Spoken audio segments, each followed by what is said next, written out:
Welcome to this week's episode of Coffee Talk. If you have just joined, Coffee Talks are the short in-between episodes where we read your user-submitted stories, hang out with friends, talk about witchy pop culture, or chat with you about what's going on in our personal practices.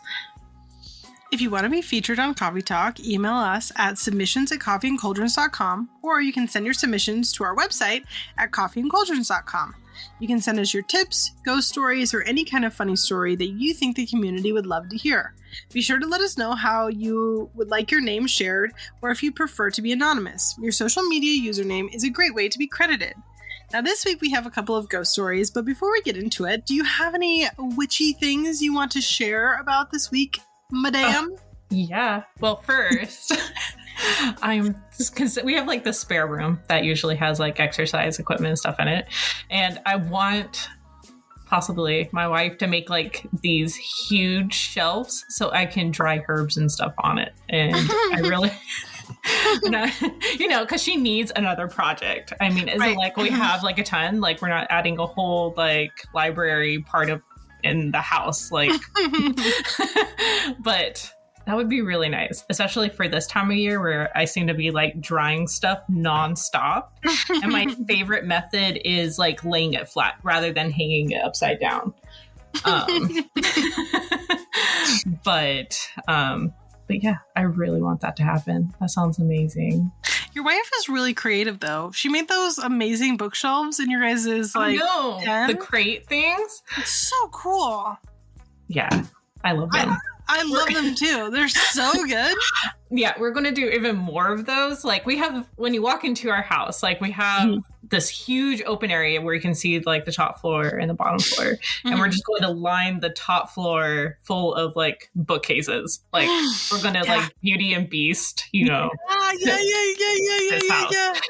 Just we have so many books. And right now, especially in our room, they're just like basically piled one on top of each other. And I'm tired of it. I want to find things easier. So yeah. That sounds amazing. You could also, oh my gosh, listen to me. Like, we both know that your wife's going to do all this, but let's pretend that she's listening right now and she goes, wow, your guys' ideas are so good and smart. I'll tell her later. You could do one of those, even like if it was just for display and not practical use, you could do one of those ladders, the sliding ladders. Right? Like, even if it was just like, even if it wasn't actually usable, visually, how freaking cool would that be? That would be amazing. And honestly, that sounds like such a great idea. As I plug in my laptop. Okay. But no, that sounds like so much fun. Like, that would be amazing. And yeah. So, I know you're listening. Please do that. I want to see it. Thank you. Even if she doesn't listen, I'm going to tell her. Anyway. So I have an update. Yeah. I was going to say, before I go on with my thing, what do you have? I have an update.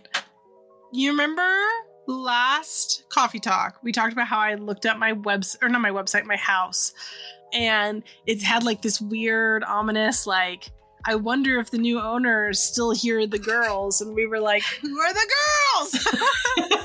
So I found out what they meant by that. And they did mean it in like a paranormal kind of way. Because our house apparently used to be a boarding for an all-Christian, like all-girl college. And so it used to have like a bunch of women just like living in this house as their like dorm room, essentially, which if you knew how our house, like how big our house is, then I've got a lot of questions. Got a lot of questions on how that was set up, but regardless. So yeah, isn't that crazy? That is crazy. Yeah, and so the website, the like the Facebook group that I found it on, it was a dedicated. So this is how I found it. I commented on the photo. Nobody got back to me. The photo was from 2019, so reasonable. But I went and looked at the Facebook page, and the Facebook page was like a alumni page for this college that doesn't exist anymore. What? Yeah, so the college doesn't exist anymore. It was one of those like nun Catholic colleges, right? So it was run by the church, and my understanding is that it ran out of funding or moved, something like that. But so the actual like college that would have been in the like 60s, 50s, that time period, it just doesn't exist anymore. So therefore they didn't need the dorm rooms anymore. And therefore our house went up for sale in the 60s, and, you know, several decades down the line, we now have it. So I think that's crazy, and I've been trying to learn more about it, but there's so little information. Like, so little information. That's wild. So yeah, it was an ominous threat is what it was. Yeah, so when you guys move in, you'll be like, well, let's go meet the girls. I'm gonna be searching for the girls. If you know anything about my husband, you know that he is terrified of ghosts. He will tell you he does not believe in ghosts. He will say, I don't believe in ghosts. Ghosts aren't real. But then also when I say things like, let's get out the Ouija board, he's like, not in my good Christian household. Like, he's so afraid of ghosts for somebody who doesn't believe in them. So, yeah. I wonder how these girls would react to you bringing out a board. And also, like, I can't find any evidence of, like, the girls having died in our home. Like, but their energy's still got to be there, though. Right. So, like, but then you go off the energy thing. Now we're going to get into really philosophical stuff here. 1 second. Before, like, if this was a Catholic school, you know, like, stuff went down. Like... Well, there has to be. Yeah, and like the thing is that just like something. Statistically speaking, at least 2 people have died in our home. Like just statistically speaking, because our home is old enough that like at least 2 people have died in our home. That's a fact. But then if we go into things like our home has like a lot of lime underneath it, and lime holds energy. If you go into things like the belief of like energy needing to be fed and stuff like that for things like spirits, especially ones that are like impressions to remain. There's nobody been living in our house for the last few years, but then on an even bigger scale, we're in a terraced home. So there's people's energy touching our house, even if the house itself is. So I have a lot of questions. I can't wait to get in there and I love it how people on the internet is also like technically creating like egregores, right? Oh just my gosh. For you. Just for you. They're terrorizing. No, I'm fine. They're going to terrorize Frank though. I like to think that there's going to be like some 22-year-old woman from like the 40s who's just like going to bother my husband all the time. Yes. That feels like some sort of amazing like karmic like retribution there. Karmic used in the terminology of the internet, not of like actual. Well, all I hear is that it's going to be great content for the pod. So exactly. So really, guys, we can be sat here thinking about that, and that's what matters. I'm very excited for upcoming ghost stories. Yeah, so I'm excited too, but I just thought that was really interesting. And I really got into like a hole on the internet trying to find out who the girls were because nobody would get back to me. Which is honestly, whoever's running that Facebook page, it's a mess. Like, get back to your long-awaited fans, guys. I'm out here commenting, okay? I want to know. I almost commented and was like, this is my house. Who are the girls? I need to know. I have questions. Honestly, you should. I want to hear more. So it's going to get angrier in the comments. So we get some answers. I demand answers. Yeah, so that's been my last couple of weeks or whatever. As I've been trying to figure out who the girls were. And it had like a whole the house, like our house had like a name. The dorm had like a name. And everything, which I'm not going to repeat because that will dox myself, but I'll tell you about it later. Like the houses were like had names, and our so house they were like had sorority houses. Yeah, kind of. I mean, it wasn't a sorority, but it was like when I went to college, I went to college in San Francisco, and I went to the Academy of Art, and so our dorms were spread out all over the city. Mm-hmm. And so the dorms had names. I don't remember what they were now, but it would be like, oh, I'm in the red dorm or I'm in the blue dorm. They weren't actually called that, but same concept.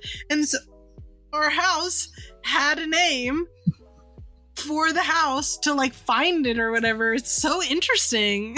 You should, when you go there, like do something to pay like homage to it outside the house. That's a really cool idea. I should do that. And it might, like, if there are spirits, it might make them feel, seen. And you know what? That might be really fun because we'd be just moving in. Is if I did like a live event on Patreon and we did like just like a Ouija board thing or something like that. I'm just imagining Frank listening. They're just like, no. Frank's listening to this now. He's gonna tell me no. No. But he's got like a goldfish brain. By the time that happens, he will have forgotten about it, and I could be like, "Why don't you take it out?" And I just happened to do this thing, totally unrelated to anything I said on the podcast a few weeks ago. I'm just imagining him going on a business trip and you being like going into your closet, time to bring this bad boy out. Don't give me ideas. I'm here to give you ideas. This is content for our Patreon and the pod. I'll get a, what are those things called that, it's blanking on me right now. The ghost things that like respond to you with like words. Oh my gosh. What are those called? I don't remember. We are not ghost hunters, guys. Can you tell? No. I keep wanting to say Thames machine, but that is a like electroshock thing for when you have period pain. Oh no, but I know what you're talking about because you see them all the time in ghost hunting shows. Yeah, so maybe I'll get one of those things and we'll see what happens. That'd be so fun. Mm-hmm. I think Frank would kill me, but that's okay. That's fine. I did not have a reason to live anymore anyway, so I'm just kidding. Just get some great tips from Amanda. Oh my god, I should. I'm gonna text Amanda. I'll ask her. I'll be like, hey girl. Got some cues for you. By the way, guys, Amanda's the one that came on the pod for the drinking game. She's pretty effing spooky. Amanda Paulson, who has the documentary we talked about last episode. Mm-hmm. Yeah. Death is with me. Yeah. Yeah. So she's amazing. Definitely check her out. She is amazing. And she, in my opinion, is doing a lot of things in the paranormal community that I think other people have held close to their chest as ideas, but she's actually putting it into practical application. And I think that's pretty incredible. Ideas, theories, and concepts. Agreed. So, you had a book. Didn't you want to talk about a book? Yeah. So,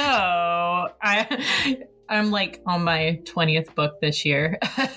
It's fine. I have a problem. But anyways, I'm reading a fiction book right now. Well, the second one in the series, but the first one was called The House Witch, and it's by, if I'm pronouncing this wrong, I am sorry. Cancel her. It's Delemhach.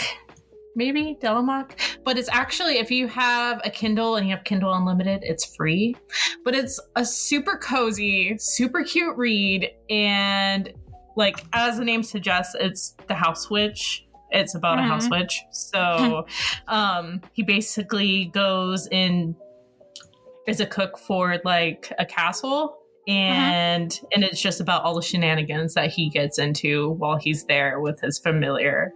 And it's really cute and really fun, and I highly recommend it. I don't want to give too much away, but I literally laugh out loud at so many moments. It's really cute. I can't believe it's free on Kindle Unlimited. Like, that blows my mind. Because I think it was like, what's the word? Like, independently published by the author. Okay. Which I don't know what like publishing company like slept on this book, because that's wild to me. What's the author's name again? Delemhach. It's spelled Delemhach. Hach.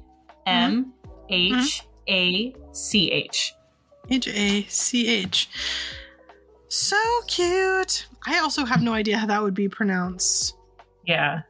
But they're really easy that would books be my to read. guess as well. You're right. I did my best. Yeah, I am not seeing a publisher. Yeah. That is interesting. But I cannot put it down. I totally planned after there's a publisher, Podium Publishing. Yep. Mm-hmm. Okay. Podium Publishing. Well, they needed to do better at promoting this book.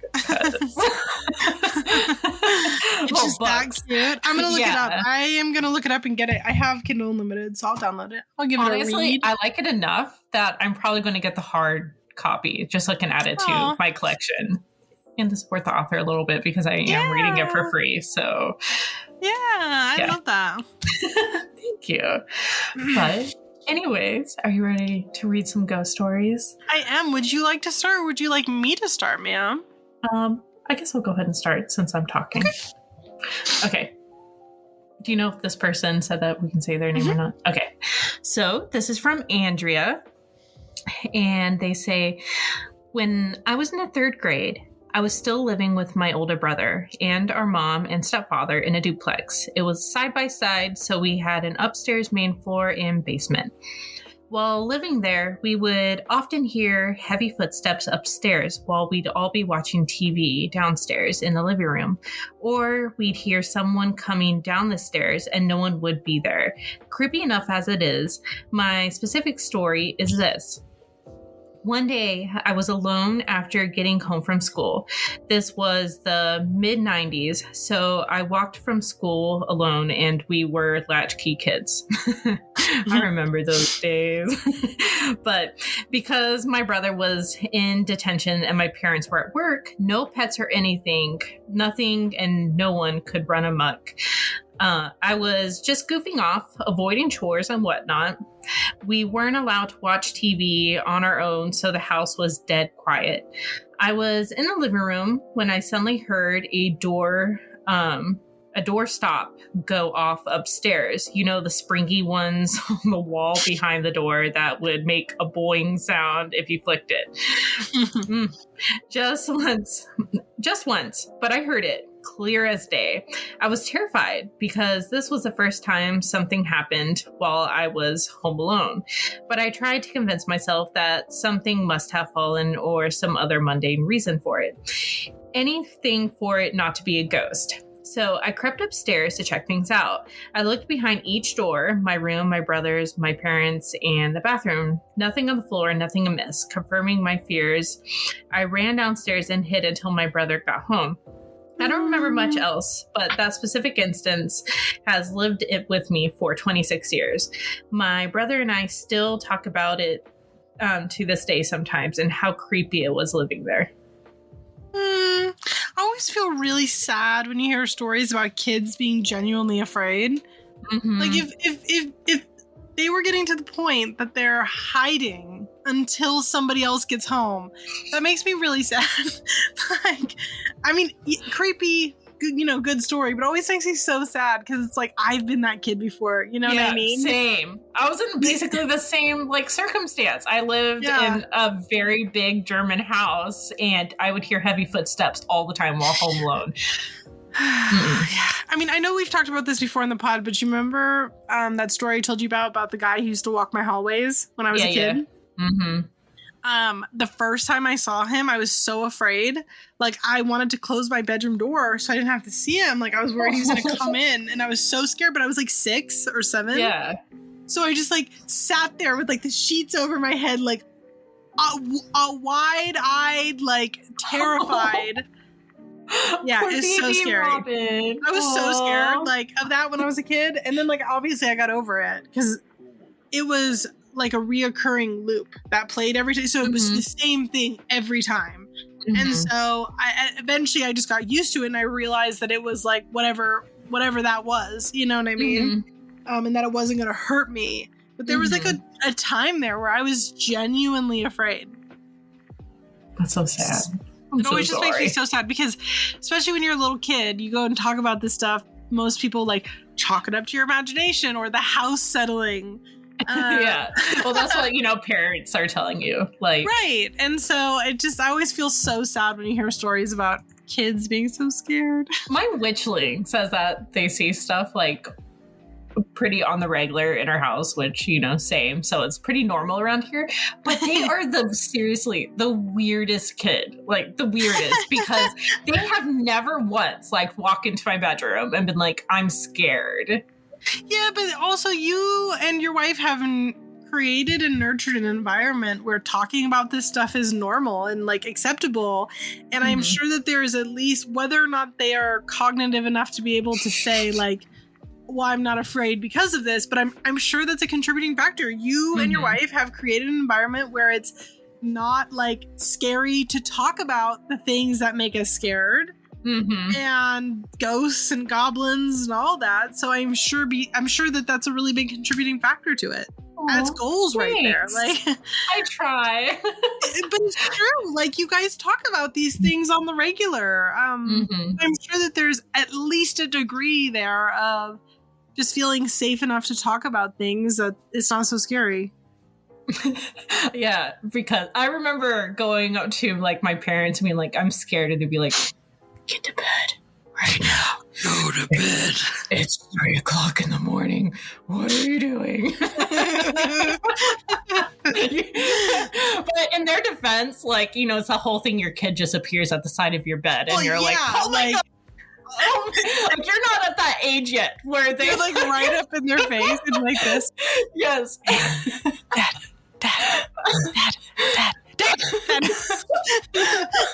You know, it's like the whole like Snape meme about him like pressed up against the wall, like that's how it feels like when your kid wakes you up. It's like, what the hell? You disappeared. So funny. But it's coming. I can't wait for those days when you can tell me all about it and be like, you know, the smoke ball scared the crap out of me this morning. I am hoping and praying and crying and throwing up that never happens, because I'll be fine. But circling back to the fact that my husband is afraid of everything, he's gonna like accidentally deck our kid from just being startled. Not actually, please, guys, that was a joke. But do you want to read our next story?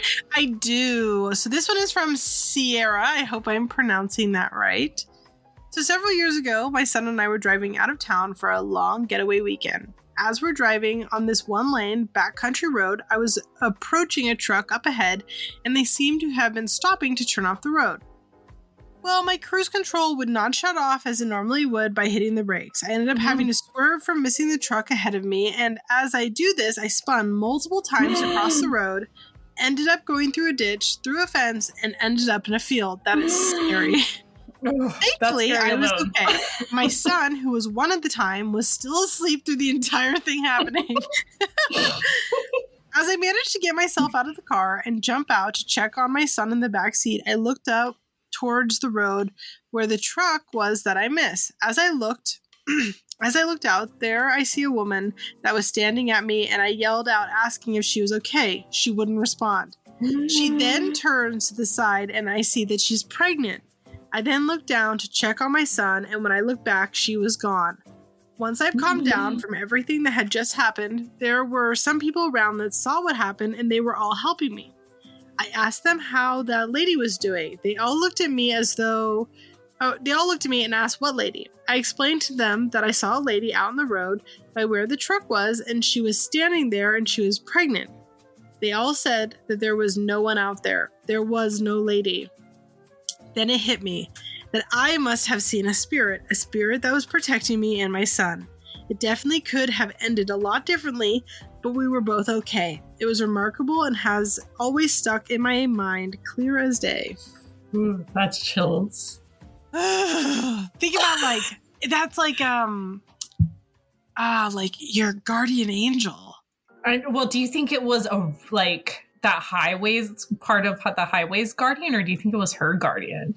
I don't know. I mean, I would assume that it was part of that, like maybe a pregnant woman had passed in a accident at that part of the road, and so there was like this presence.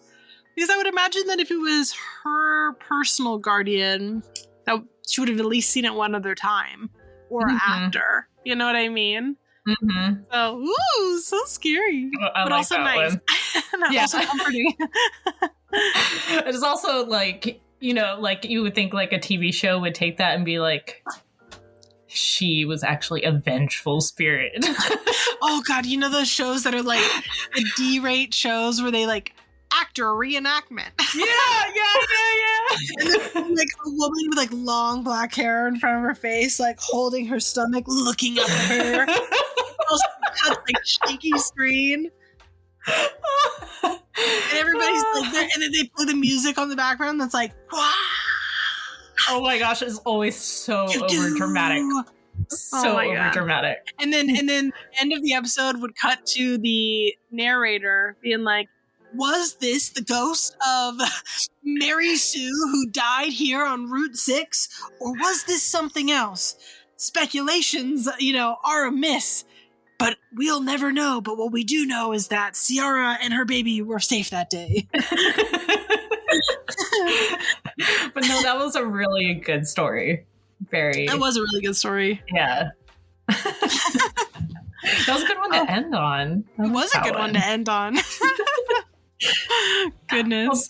This was fun. It was fun. And we'll be back next week for more. Yeah. Thank you all so much for joining us this week for Coffee Talk. We hope to see you next week for our regular episodes. You can check out our website for links to our submission forums or shoot us an email at submissions@coffeeandcauldrons.com to tell us any ghost stories, witchy stories, tips, or topics that you think that the community would love to hear. And as always, if you enjoy Coffee and Cauldrons, please take a moment to review us on Apple Podcasts or on any other type of podcast platform. It helps us be seen. Or if you want to support us directly, consider joining us on Patreon, where we share articles, a special Part 2 exclusive episode, have a Spell of the Month box, and a Discord. All right. We'll see you next time, guys. Yeah. See ya. Bye.